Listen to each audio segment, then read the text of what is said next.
Hola chicos, técnicas emergentes. Esa tecnología punta que se está moviendo, que hierve ¿eh? en los centros de investigación por el mundo y que cada 2 por 3 nos dan una sorpresa. Hoy ha salido un móvil que hace esto, oye, que ahora se puede hacer esto otro, tal, que convierte en el mundo pues en mucho más interesante. Tenemos que dar gracias de estar viviendo este momento. Yo siempre considero que es mucha más la parte positiva que la negativa de lo que está aconteciendo. ¿eh? A lo mejor es solamente mi actitud y podría ser que viviendo entre las pestes de la Edad Media hubiera pensado lo mismo, no lo sé. Bueno, mira, sabes que estoy suscrito a esta revista Investigación y Ciencia, que es la traducción española de la Scientific American. Siempre que me digas alguna palabra en inglés, no me hagas caso, porque soy un desastre de la pronunciación. No soy, no soy políglota.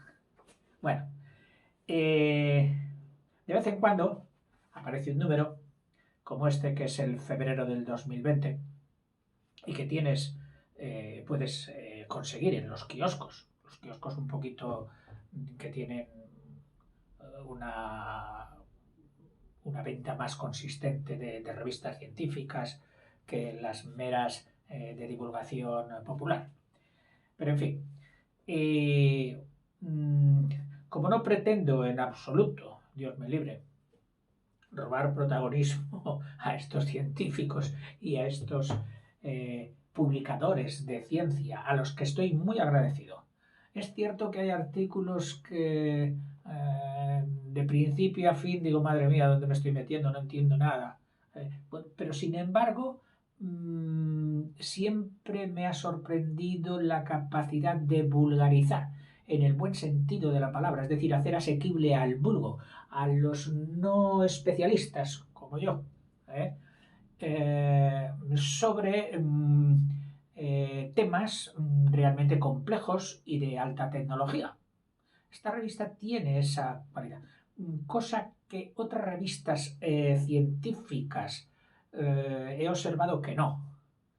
Vamos, que naufrago más en ellas que en esta. ¿eh?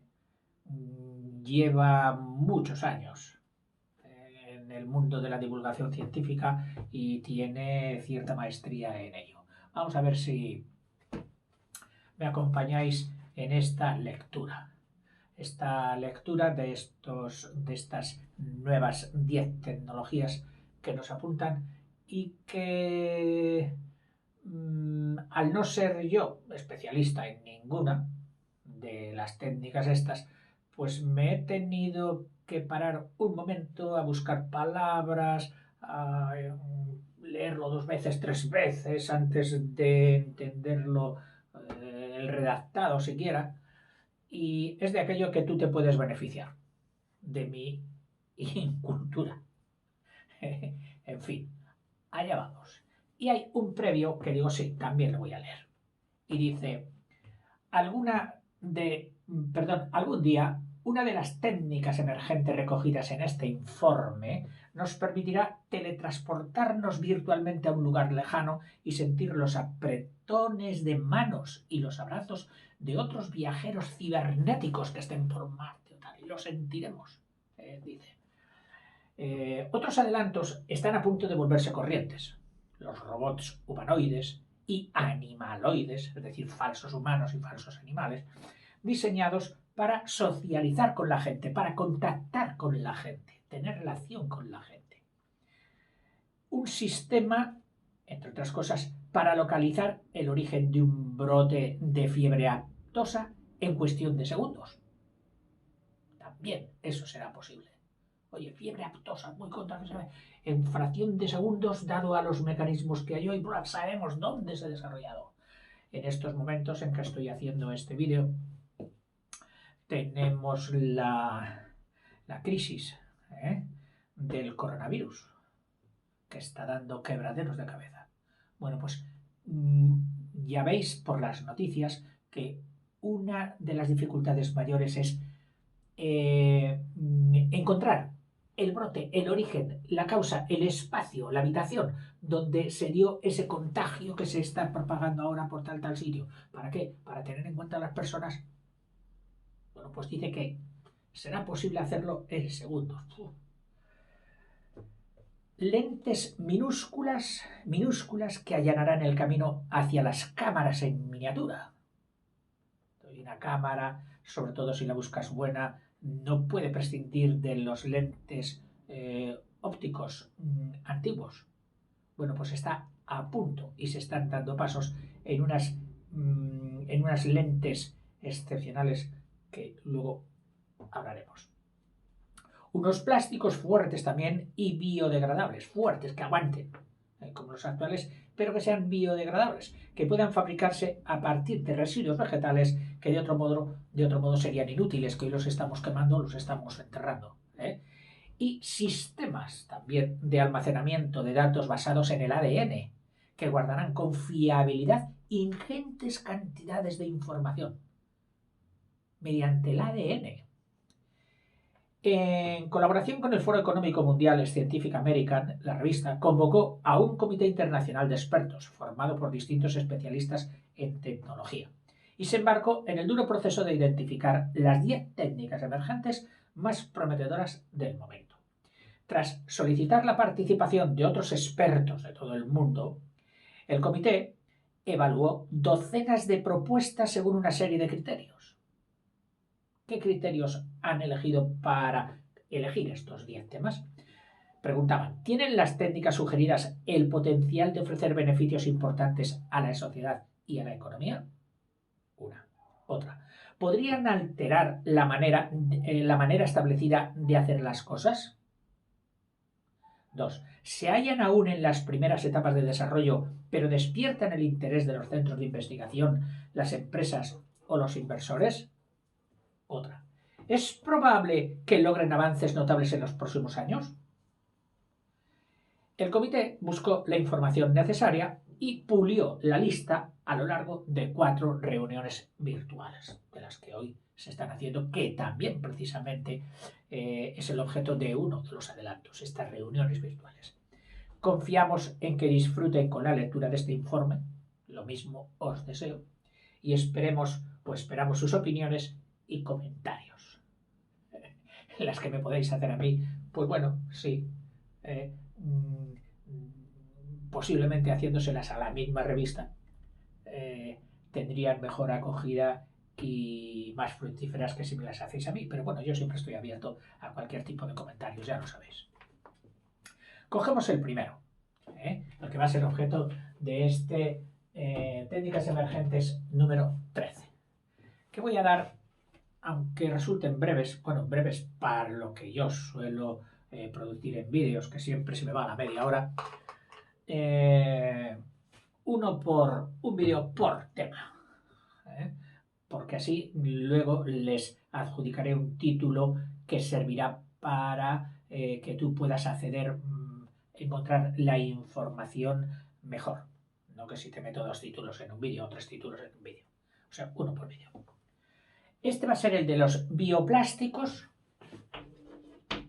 Bio, ya sabes qué significa vida. Plásticos, sustancias que varían de forma, multiplicidad de forma. Bioplásticos para una economía, hacia una, o que servirían para una economía circular. La naturaleza nos ha enseñado que lo que es circular, lo que es cíclico, es lo que perdura. Lo que es lineal no perdura, cambia, evoluciona. Pero lo que perdura es lo cíclico. Entonces, queremos encontrar un sistema cíclico para los bioplásticos, que nos dieran una economía circular. Se hacen, sirven, mueren, se degeneran en otros productos a partir de los cuales se vuelven a hacer, etc. Economía circular cíclica. Nuestra civilización, hoy se edifica sobre plástico, lo mismo que antiguamente se hizo sobre el hierro, sobre el acero, hoy es prácticamente sobre el plástico. Solo en 2014 las industrias generaron 311 millones de toneladas métricas, una cantidad que se calcula que se triplicará en el 2050. Plásticos. Según el Foro Económico Mundial. Sin embargo, se recicla menos del 15%. O sea, el 85%, ¿dónde va a parar?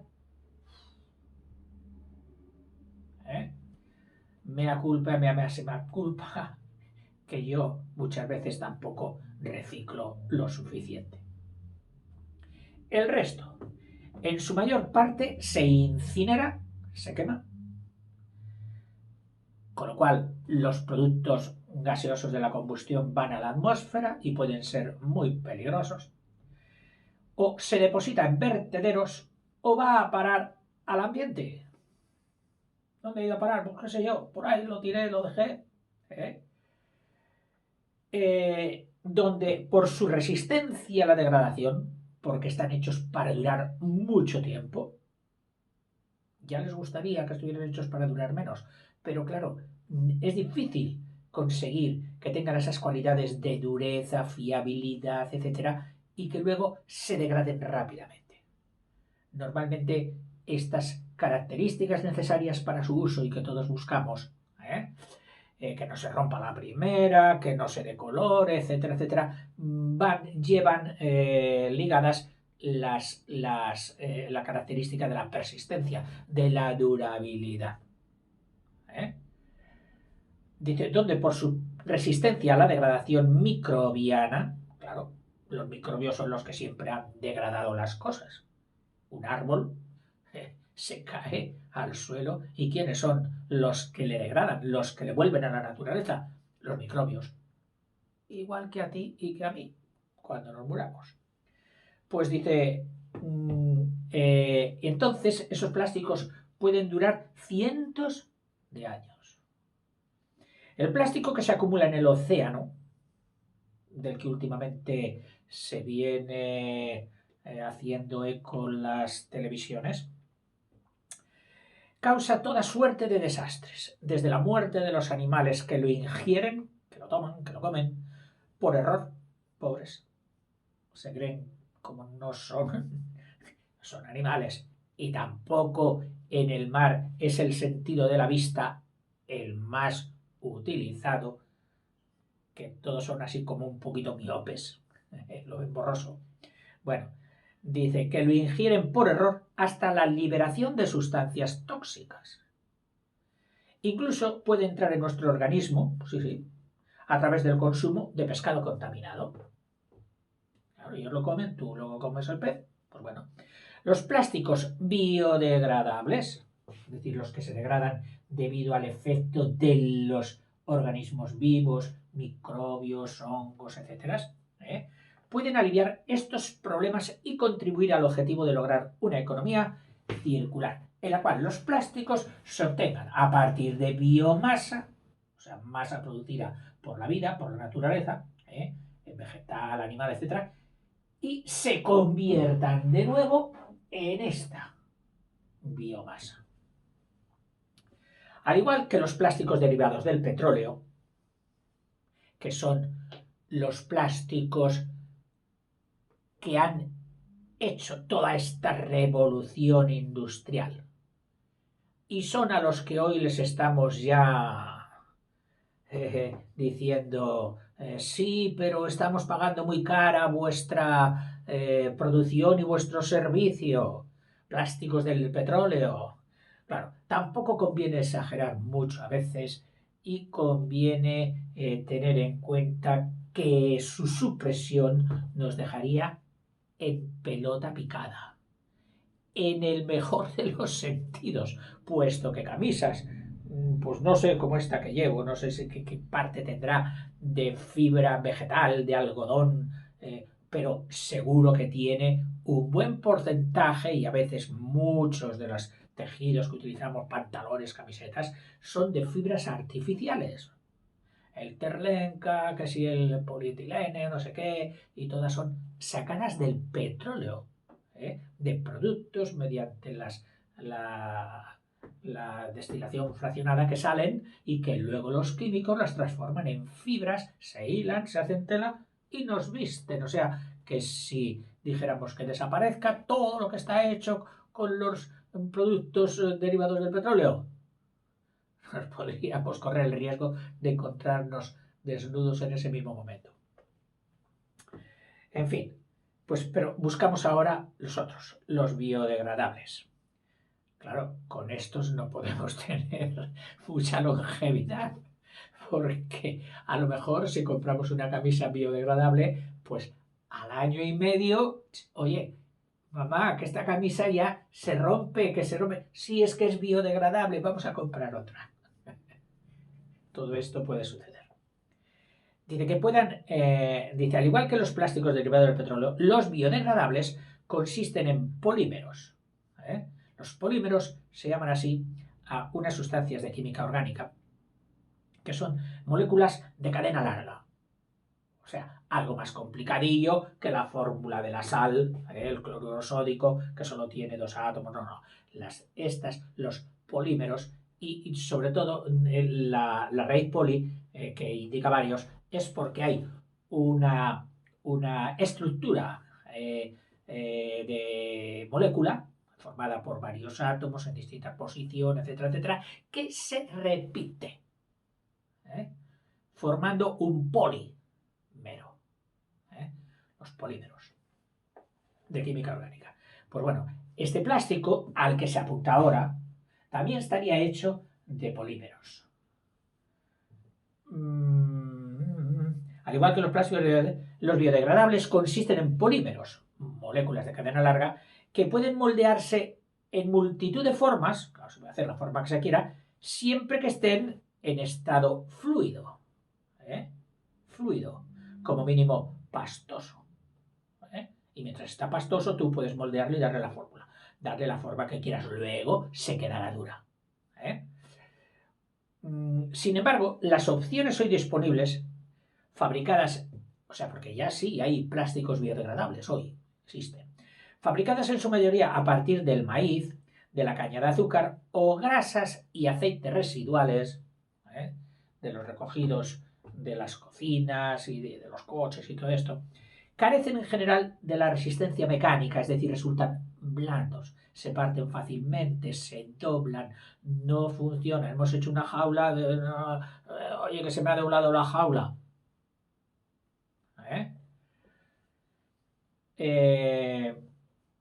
Dice, carecen de las características estéticas de los materiales clásicos. Resultan más feas, de distintas coloraciones, no tan uniformes, etc. Los recientes adelantos en la producción de plásticos a partir de la celulosa y la lignina. Es decir, estos nuevos plásticos, esta nueva línea de plásticos que se está intentando, tendrían de base estas dos cosas, la celulosa y la lignina. Te recuerdo que la celulosa son los ladrillos y el cemento con lo que las células hacen su cáscara, su membrana. Entonces hay celulosa en todo el mundo impresionante. O sea, cantidades inmensas de celulosa. La madera, todo el cuerpo de la planta, salvo la lignina, que es, pues, si esto fuera el cemento y los ladrillos que hacen la pared, la lignina serían esas varillas metálicas que se meten en el hormigón entre el cemento y que son las que dotan a las estructuras vegetales de la rigidez y de la dureza. De lignum, pide la palabra leño, leña, dureza. Son las que hacen esas maravillas de que una caña finita y recién salida hace 4 días aguante unos vientos enormes sin partirse. por la rigidez, pero al mismo tiempo elasticidad que tienen. Todo eso lo proporciona la lignina. A veces, para sacar esta lignina y dejarla más liberada, como sucede con el esparto, pues se mete la planta o la cañuela en agua, para que los microbios se coman la parte blanda y dejen la parte dura que no pueden comer tan fácilmente, que es la lignina. Y con eso en forma de fibra, pues bueno, luego tejen pues todos los utensilios, alfombras y todo eso, de esparto y de pita, de la famosa cuerda, igual. Dice, o la lignina, que es la materia seca de las plantas. O sea, cuando ya el agua se retira y se ha llevado el protoplasma de las células que ha quedado, pues la pared, la celulosa y las varillas de fortalecimiento, que son la lignina, que es la materia seca de las plantas. Resultan prometedores estos estudios sobre estas dos cosas para superar estos inconvenientes. Presentan además una ventaja adicional para el ambiente. ¿Por qué? La celulosa y la lignina pueden obtenerse de plantas no alimenticias. Oiga, pero estaríamos quitando alimento. No, no, no. Plantas no alimenticias, de estas que salen en el bosque, y nadie las utiliza. Ni siquiera los animales de pasto se las comen porque no son agradables para ellos, prefieren otras. Bueno, pues estas plantas, por ejemplo, como la caña común o carrizo, que es la caña que nace en las orillas de los ríos, en diversas familias. O sea, no todas pertenecen a la misma familia.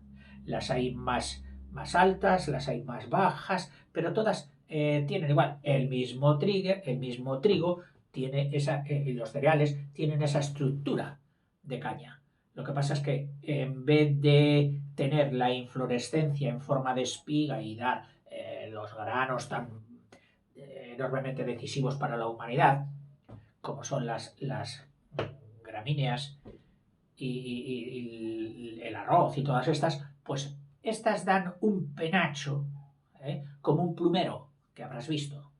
Oye, mira esto, y te hace cosquilla. No eso, eso sería las semillas minúsculas que se extienden por el viento, aunque normalmente las orillas de los ríos, estos ya sabes que se propagan mediante el avance de sus raíces subterráneos. Bueno, no raíces, perdón, no son raíces, son tallos, que son los rizomas, que es un tallo subterráneo. Oiga, pues todos los tallos no tienen... Sí, pero hay tallos también subterráneos. En fin. Bueno, pues este carrizo, que es muy productivo y es muy fácil obtenerlo, y que no serviría para otra cosa, pues nos puede proveer de celulosa y de lignina. Que duda cabe de que también lo podemos hacer esto con la paja normalmente de las cosechas de trigo y cebada y centeno después de haber sacado el grano. De hecho, hay fábricas que cogieron como materia prima para los plásticos y para los combustibles y todo esto el sobrante de paja de los campos. Bien, dice, como la caña común o carrizo, cultivadas en tierras marginales, es decir, tierras que no son deseables para cultivo, o no aptas para productos alimentarios, o de desechos forestales. Oye, que han limpiado el bosque y toda esta masa que hemos sacado de la limpieza, claro, los árboles no, los árboles se han quedado ahí, y ahora está el bosque limpito para que no se queme, etcétera. Pero todo eso que hemos sacado, toda esa biomasa, bueno, pues toda esa se puede utilizar para esto. Y también subproductos agrícolas, como el exceso de paja, que de otro modo no tendrían ninguna utilidad. La celulosa es el polímero orgánico más abundante de la Tierra. Es un componente importante de las paredes celulares vegetales, ya te lo he dicho.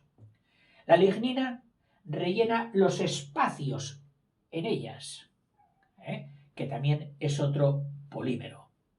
La celulosa es un polisacárido, porque está hecho a base de otra célula muy famosa que es la glucosa, pero estructurada en distintas moléculas de glucosa que forman el mero y que luego a su vez hacen el polímero, que es la celulosa. La lignina rellena los espacios en ellos, proporcionando fuerza y rigidez. Para obtener plásticos a partir de estas sustancias, primero, han de descomponerse en sus unidades básicas o monómeros. Es decir, esas repeticiones que hemos dicho de los poli, que son varios, bueno, por lo primero hay que hacer es que no sean polis, es decir, perdón, no es que no sean polis, que no sean varios, sino separarlos de uno en uno, esas unidades básicas que uniéndose formaban el polímero. No, ahora cogeremos esa cadena, por decirlo así, y le sacaremos los eslabones uno por uno, que serían los meros. Dice, pues primero han de descomponerse en esas unidades básicas o, no los llaman meros, sino un mero, monomero. Por contra del polímeros, el monómero. Los investigadores han descubierto recientemente métodos para llevarlo a cabo porque parece ser que esta primera función de convertir un polímero, partirlo en sus normales monómeros, es de lo más costoso. La naturaleza las trabó bien, esos eslabones, para que no se desgajaran unos de otros. Entonces a nosotros nos va a costar bastante. Y si no logramos partir ese polímero en monómeros, no podremos hacer nuestro propósito de crear sustancias plásticas con ellos. El trabajo sobre la lignina, en concreto sobre la lignina más que sobre la celulosa, dice, reviste especial importancia, pues sus monómeros contienen anillos aromáticos, que son estos que en la química orgánica se les dibuja con la estructura hexagonal. A lo mejor aquí tienen un oxígeno, aquí tienen un grupo alcohol, luego están unidos a otro oxígeno, a su vez con otro anillo aromático, o benzoico, creo que también se llamaba. Anillos aromáticos, las estructuras químicas que proporcionan algunos plásticos tradicionales, su resistencia mecánica y otras características deseables. Es decir, que esta estructura de anillo de sus monómeros serían las que confirieran dureza y estabilidad a los nuevos plásticos. La lignina es insoluble en la mayoría de los disolventes. Es decir, que esta sustancia, si fuera el polímero de la lignina, para disolverlo es difícil. Es insoluble en la mayoría de los disolventes tradicionales, empezando por el agua. Claro, mala lignina, mala fortaleza habría basado la naturaleza si fuera soluble en agua, que está por toda la naturaleza, se riega y llueve. Es insoluble en la mayoría de los disolventes, pero se ha observado que ciertos líquidos iónicos, que están constituidos sobre todo por iones, que sabéis que son como átomos cargados, no neutros, equilibrados en carga positiva y negativa, sino con exceso o defecto de electrones que hace que tengan una consistencia y presencia, o como diría, un comportamiento eléctrico, como si fueran una pequeña carga eléctrica. Esos son los iones. Que son, dice, pues se ha observado que ciertos líquidos iónicos que son respetuosos con el ambiente, porque claro, en todo esto hay que tener en cuenta que el proceso sea respetuoso también con el ambiente, que no utilicemos sustancias que son agresivas con el ambiente, o gastemos exageradamente el agua, o en el momento de su fabricación despidan gases o subproductos que sean nocivos. No, todo eso hay que evitarlo, porque si no, claro, vestir a un santo desvistiendo a otro, mal arreglo es eso. O sea que estas cosas se tienen muy en cuenta. Entonces dice que sí, que efectivamente se ha observado que ciertos líquidos iónicos, que son respetuosos con el ambiente, pueden separarla de manera selectiva de la madera y de las plantas leñosas. Es decir, entresacar, coger la lignina y dejar lo demás. Y esto nos lo harían estos líquidos iónicos. A continuación, unas enzimas, unos fermentos, esas sustancias que hacen que otras dos reaccionen, eso es un fermento o una enzima. Es como el desencadenante, es como el conseguidor. Esas personas que hacen que otros dos realicen un buen negocio. Bueno, pues eso sería una enzima, un fermento.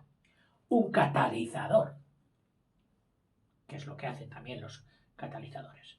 Bueno, pues dice que a continuación, unas enzimas, no de la naturaleza, sino diseñadas genéticamente. Aquí entra la ingeniería genética, muy importante. Similares a las de ciertos hongos, especialistas en alimentarse de sustancias muertas, de los secretos que no tenga el hongo para alimentarse de lignina no los tiene nadie. Los hongos y a su lado las bacterias putrefacientes o que logran la putrefacción. Pues a imagen de estas se han hecho unas enzimas con ingeniería genética, mirando a los hongos y a las bacterias. Pues estas pueden romper la lignina disuelta en sus monómeros o elementos básicos. Estos resultados han fomentado la creación de empresas como la Chrysalix Technologies, ríete de mi inglés, derivada del Colegio Imperial de Londres, ha desarrollado un proceso que utiliza líquidos iónicos de bajo coste, muy importante siempre la pela, para aislar la celulosa y la lignina de materias primas. Otra empresa, una empresa finlandesa de biotecnología, la Midgen OY, produce una serie de enzimas genéticamente modificadas también, que dividen ligninas de diferentes orígenes en compuestos necesarios para una amplia gama de aplicaciones, no ya de producción de plástico, sino otras aplicaciones. Y Mobius, otra empresa, antes llamada Grow Bioplastics, está desarrollando pellets, que son pequeñas proporciones. Pellets es como un bocadito. Eso sería un pellet. Y se utiliza para múltiples ciencias y múltiples aplicaciones y producciones. Está desarrollando unos pellets de plástico, de plástico, a partir de lignina. En principio para un uso un poco vasto, un poco grosero, podríamos decir, que es para hacer macetas biodegradables. Sí, las macetas donde se planta una planta. También para hacer mantillo agrícola. Un mantillo, una especie de protección de los suelos. Y otros productos. Aún han de salvarse muchos obstáculos antes de que se extienda el uso de estos nuevos plásticos. Uno de ellos es el coste. Si no es barato, porque claro, hacer las cosas en química es que se puede hacer todo. ¿Hasta convertir las cosas en oro? Sí, también. Pero todo a base de dinero. Entonces, claro, aquí se trata de hacerlo con un coste rentable. Y además, se debería minimizar la superficie de terreno y la cantidad de agua empleadas para producirlos. Es decir, claro, si necesitamos coger hectáreas o kilómetros cuadrados de terreno para que de ahí el carrizo que sale, y luego nos sale un puñadito de plástico, pues no sería rentable. Es decir, que eso también se tiene que superar. Aun cuando la lignina provenga solo de residuos, se necesita agua para convertirla en plástico. Y el agua hoy es un elemento precioso que hay que tener en cuenta en todas las producciones. Como en cualquier desafío importante, y aquí esto va a ser muy importante, porque el mundo con el plástico derivado del petróleo ya sabemos dónde nos está llevando, necesitamos, y es muy importante este otro tipo de plásticos, se necesita, dice, como cualquier, las soluciones requerirán una combinación de medidas, es decir, no solo se hace con este tipo de medidas, no, hay que meter medidas de estas, medidas del otro, medidas tal, desde las regulaciones, es decir, normas de los estados que regulen, no, mire, este plástico ya no se puede utilizar para hacer este tipo de cosas. Así que multa o queda prohibido o esto se destruye. O sea, regulaciones y también decisiones personales de mentalización. De mentalizar a la gente que utilicemos los plásticos en cuanto salgan, aunque sean un poquito peores que los tradicionales, y los prefiramos porque esto nos va a llevar a un mejor paradero y al mismo tiempo estaremos alentando y fomentando y pagando la investigación para que cada vez sean mejores. Pero claro, muchas veces dicen, no, yo compro esto que es de primera calidad, que tal, que igual. Sí, pero sepa usted que por ahí vamos mal. Es que este otro no. Sí, pero si usted compra eso, está propiciando la financiación de la investigación para que se llegue a ser mejor. Y por ahí sí que iríamos bien. Dice, y en la forma en que la sociedad usa y desecha los plásticos, que es esto último que te está apuntando. Aún así, las técnicas emergentes de producción de plástico biodegradable, estas, proporcionan un ejemplo perfecto de cómo disolventes más ecológicos y biocatalizadores más eficaces, aquellos los que hacen que los cuerpos reaccionen, puedan contribuir a generar una economía circular en una industria importante, no, importantísima. Me parece que nos hemos pasado un poquito de tiempo, pero bueno, ha sido el primero. En el vídeo siguiente hablaremos de otra técnica emergente. Hasta ahora.